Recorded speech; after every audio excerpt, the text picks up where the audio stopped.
Alrighty, man. What is going on, everybody? It's your boy, Mr. DDG94 here, back with another reaction video. Today, we finna react. Dude, the SpongeBob movie is a timeless classic. Shit, it ain't just a timeless classic. That's what I'm talking about! That's why he's the MVP! That's why he's the GOAT! The GOAT!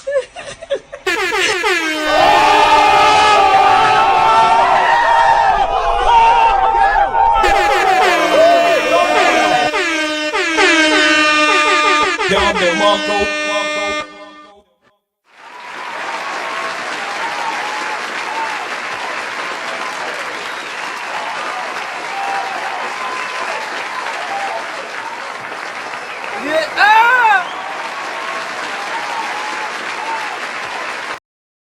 Most definitely, man.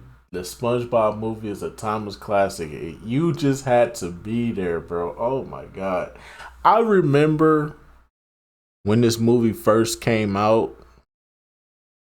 I never went to go see it in theaters, by the way. I had to wait till it came out on DVD, sadly. But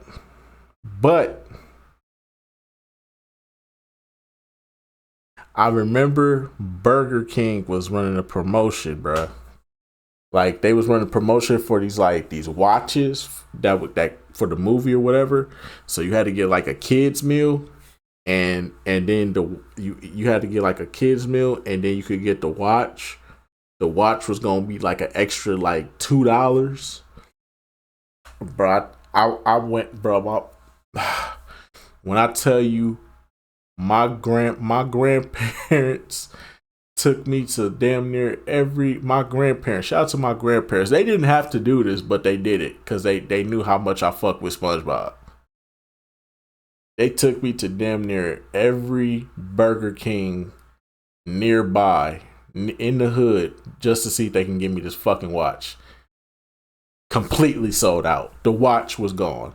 And then it was one watch. They had one watch, but they said it's low key, it's broken and it don't really work. I was like, I don't care. I want the watch. I don't care if it works. I just need it. So that way I can go to school and flex on everybody. I need it. Grandma, grandpa, I need it. Please. I went to school with a broken watch. The motherfucker didn't work or nothing. You couldn't turn it on or nothing. My grandpa tried to open it up and see if he could like replace the battery or something like that. No, that motherfucker was just busted. It was nothing we could do for it. So I had a broken Squidward watch. But I went to school flexing on niggas though. I was flexing on niggas though. Everybody, yo, you got your SpongeBob watch too? Yeah, I got my SpongeBob watch. You got your SpongeBob watch? Yeah, I got my SpongeBob watch. Yeah. But then I didn't realize that the watch played the theme song. And everybody was like, oh, play your theme song. Play your theme song. Mine's broke.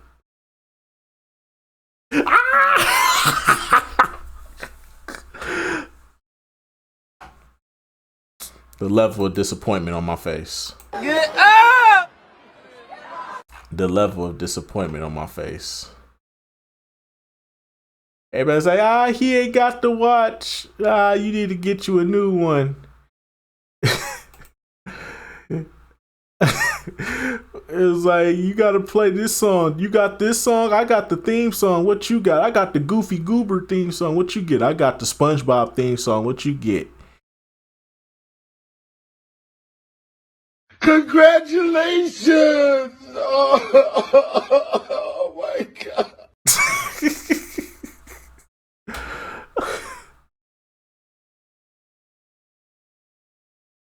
Just sad. It was just sad that day. I thought I was in the clear. I didn't know that it played music. I didn't know.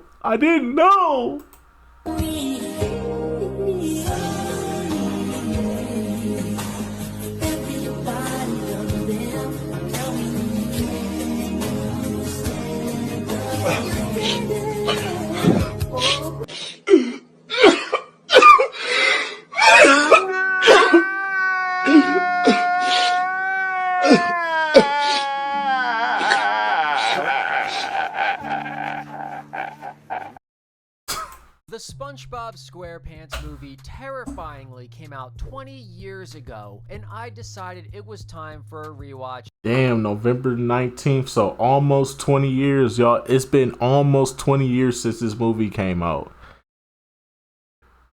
Damn, we getting old, ain't we? As an adult. Does it still hold up after 20 years? Let's dive in. Starting off this way, I think is a little bizarre, a little weird. The SpongeBob movie is actually just about pirates going to watch the SpongeBob movie. What does this mean for the canon of SpongeBob? I do like their song and dance though. I think that's pretty neat. SpongeBob dreams about operating on this burger. It's a life or death situation, and everything goes as planned, and the crowd is cheering for SpongeBob, and I think it's pretty neat that the crowd's cheers turn into SpongeBob's alarm clock and they wake him the hell up. I think that's a pretty cool transition. He's getting dressed and you get to see his ass. You get to see SpongeBob's ass cheeks flapping in the wind. That's a 10 out of 10. He's also a sexual predator. He sneaks into Squidward's shower without any permission and stands there naked with him. That is... Hey, yo. Yeah, the beginning of this movie was wildin', bro. The beginning of this movie was wildin', bro. Ain't no fucking way, bro. Make sure you got some hoes, well, niggas, send them in. What you waiting for? Let the freak show begin. Oh, hey, everybody know ain't no party like a Diddy party, so. Yeah, that's what's up. Yeah. Cause P. Diddy be wanting to party. And you gotta tell him no. You got to tell him no. I did. Sexual predator all over the place. Not okay. Mr. Krabs is opening up a Krusty Krab 2 right next door to the first one. It's funny, that's not how franchises work. Restaurants naming doesn't work like that either. What, are we all going out to the Burger King 957? Meanwhile, Plankton almost has an accident from being so mad at Krabs being successful. It looks like he's gonna have an aneurysm. He's gonna shit himself. I don't know. He really tried Plan Z to get Krabs' secret formula, and then he gets mutilated by SpongeBob, which is absolutely insane body horror to watch.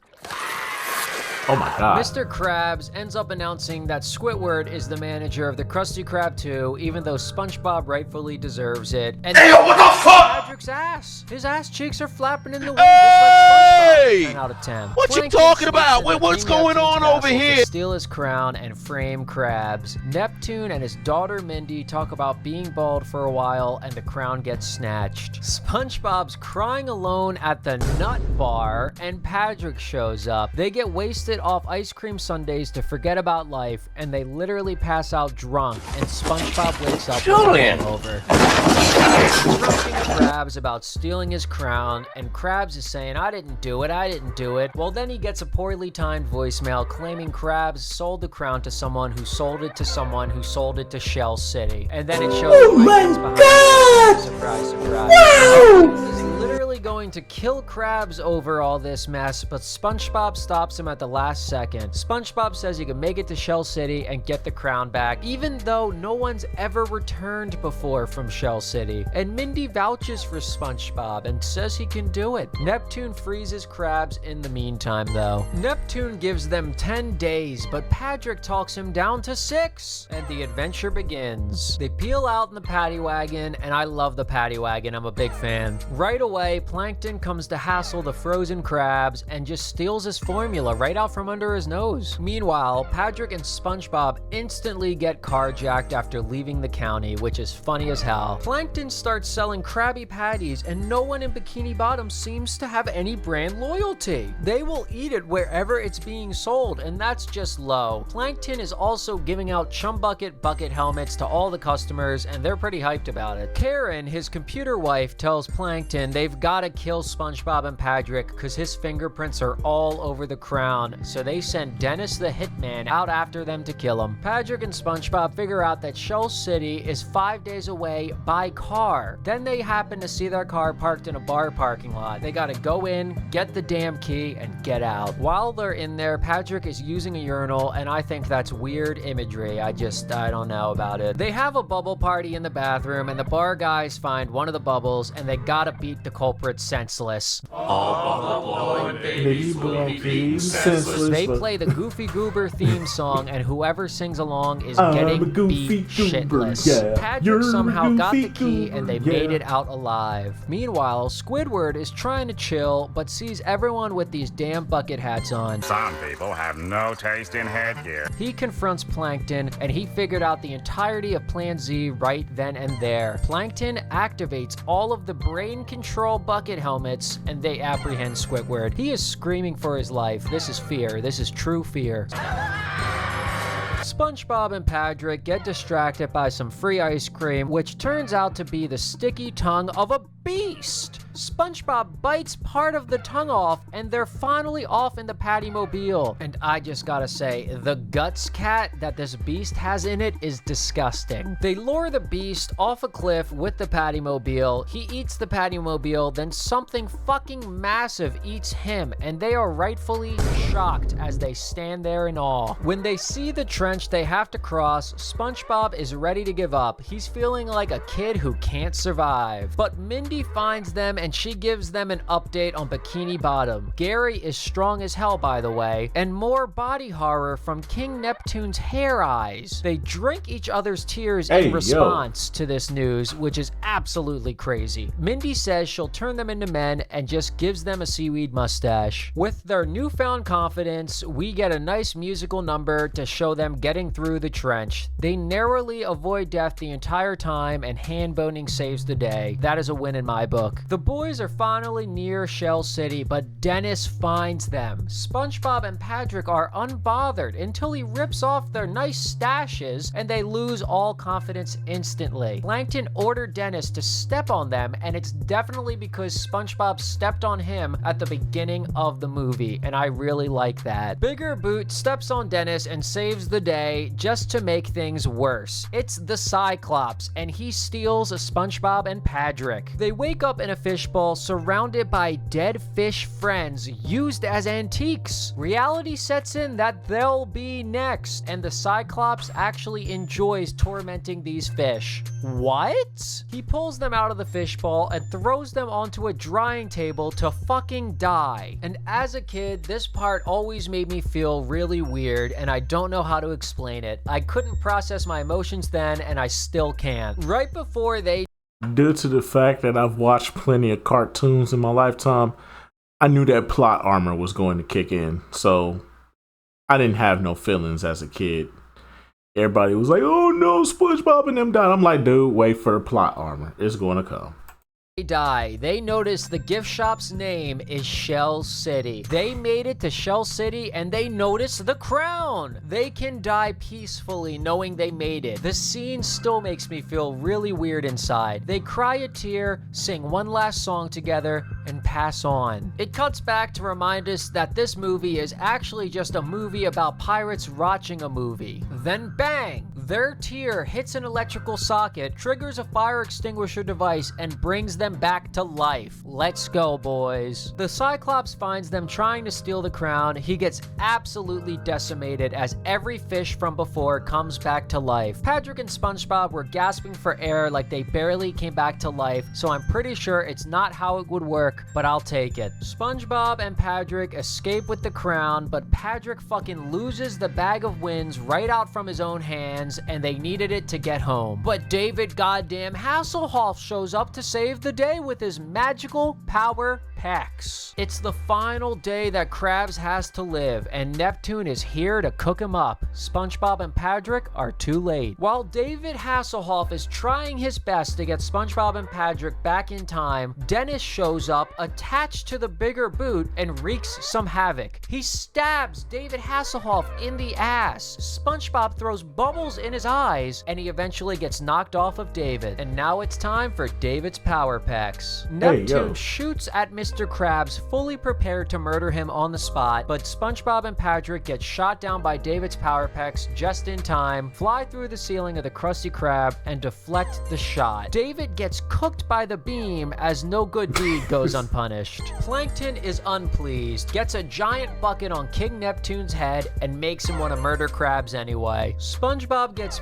pissed at Plankton for cheating. He goes on a speech saying you are who you are and you can't force change, but you can still grow. He then saves the day with an epic Goofy Goober rock song that's built a generation. I just noticed that he brings up all of the names people call him in the beginning of the movie, and I like that detail. A goofball, Wingnut, a knucklehead McSpazzatron, So a goofball, and a wingnut, and a knucklehead McSpazzatron! Also, Sexy Patrick, 10 out of 10. Also, SpongeBob is grabbing his crotch. SpongeBob shoots off everyone's mind control helmets with the power of music and saves the damn day. And Plankton gets trampled, then taken to the slammer. King Neptune unfreezes Krabs, and to round it all off, SpongeBob finally gets to be manager of the Krusty Krab 2. Iconic freeze frame ending with an iconic ending song. Ocean Man. I also enjoy the pictures of SpongeBob being a manager in the credits. It shows how terrible the job really is and how he was lusting for this for almost no reason. And as the credits come to a roll, I'm left thinking to myself after rewatching the SpongeBob SquarePants movie as an adult that I still think it's special. So what do I think makes it special in particular? The first thing the SpongeBob movie does extremely well is that it knows exactly what it's trying to be. It's very self-aware. We're here to have a good time and all be goofy goobers. It doesn't try to be anything it's not, and I love that. The movie starts off with pirates canonically watching the SpongeBob movie, which is so weird and bizarre that it's kind of funny. Like, does SpongeBob not exist in his own universe? Is he merely a character on a screen even within the SpongeBob realm? What is this? The jokes in the movie are just as funny today as they were 20 years ago. So many movies nowadays rely on jokes involving technology or cheap pop culture references for humor that end up making the movie feel dated upon a rewatch. But not SpongeBob. This movie sticks to the classics. What inspired you to build a second Krusty Krab right next door to the original? Money. I'm making a complete what of myself? That's jackass because a weasel. The most embarrassing thing you've ever seen? That's jackassism. And now it's worse because I'm repeating everything you say into the microphone? The humor either comes from the characters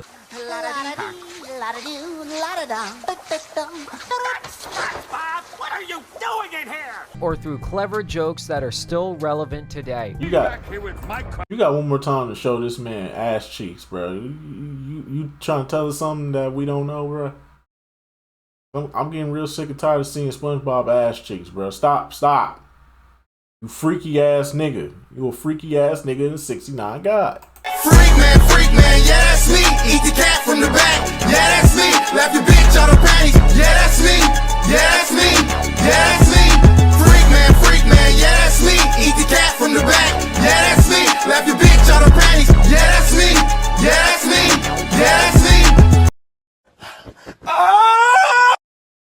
pound in exactly 10 days. He can do it in 9, 8, 7, 6. One example is the ice cream sundae representing alcohol in a bar. SpongeBob and Patrick eat more and more ice cream. They get progressively drunker until they're stumbling around and slurring their words. That's both funny and relatable. It's funny for adults who can actually get the joke on multiple levels, and it's also funny for kids to see SpongeBob and Patrick act this way. Even modern day brain dead iPad kids would laugh at this. The other subtle thing that makes this movie great is the animation. You normally wouldn't think of SpongeBob as anything special visually, but it's worth pointing out that this is one of the last major 2D animated movies to ever be created mainstream. And unlike 3D animation, which again can make older movies feel extremely dated due to how much technology has progressed. Think of how awkward the animation looks in the older Toy Story movies. 2D animation, on the other hand, is ageless. It looks fast, sharp, and clean, and just as easy on. I wouldn't say that about the original Toy Story. I think the original Toy Story still looks great. the eyes to watch now as it was back in 2004. And I really wish more 2D animated films were still being created nowadays, but that's a rant for a different video. The movie deals with genuinely relatable, at times painful struggles that are key parts of the human experience. I mean, come on, being overlooked by your boss for a big promotion that you worked your butt off for and you rightfully deserve. Facing the criticisms from others that you're too immature and need to grow up. Realizing your own flaws and shortcomings and learning to embrace them as parts of yourself. And it does it all in a way that feels very natural. It doesn't drag down the goofy, carefree vibe they establish in the SpongeBob universe. It's great. We've all felt like kids in our fields. We've all been told in some way or another that we're not good enough for the role we had our hearts set on. Everyone has to deal with the struggles of learning to grow up and deal with the scary monsters in life. And that's part of what makes this movie so great. SpongeBob even confronts his own mortality in part of this movie. All of the themes this movie tackles make it something special because not only is it silly and funny, but it could also be pretty heartfelt. There's also several musical numbers in this film and they're all pretty memorable. I'm not usually a fan of kids cartoon musical type shit. Even shows like Bob's Burger, when they try to do it, don't really do it for me most of the time. But I can't even be a hater in this case. No one can deny that Goofy Goober slaps. It's definitely one of the iconic moments in this movie, and it stands out as being especially memorable, along with a few other scenes. Like, nobody could forget David Hasselhoff randomly showing up and his giant peck cannons. Ooh, baby. All in all, this movie is special. The jokes are funny. The character's journey is a relatable one, and it still stands up after 20 years, and I'm sure it will stand up to another 20 years to come as well. I think it can definitely be considered a timeless classic that is worth a watch or a rewatch for anyone who's a kid at heart. They don't make TV show based movies like they used to. Alright, thanks for listening. Alrighty, that's just gonna about do it for this one, man. Most definitely, the SpongeBob movie is a timeless classic. But yeah, man, that's just gonna about do it for this one. I'll see y'all in the next video. Till then, peace out. I really gotta watch That Didn't Work.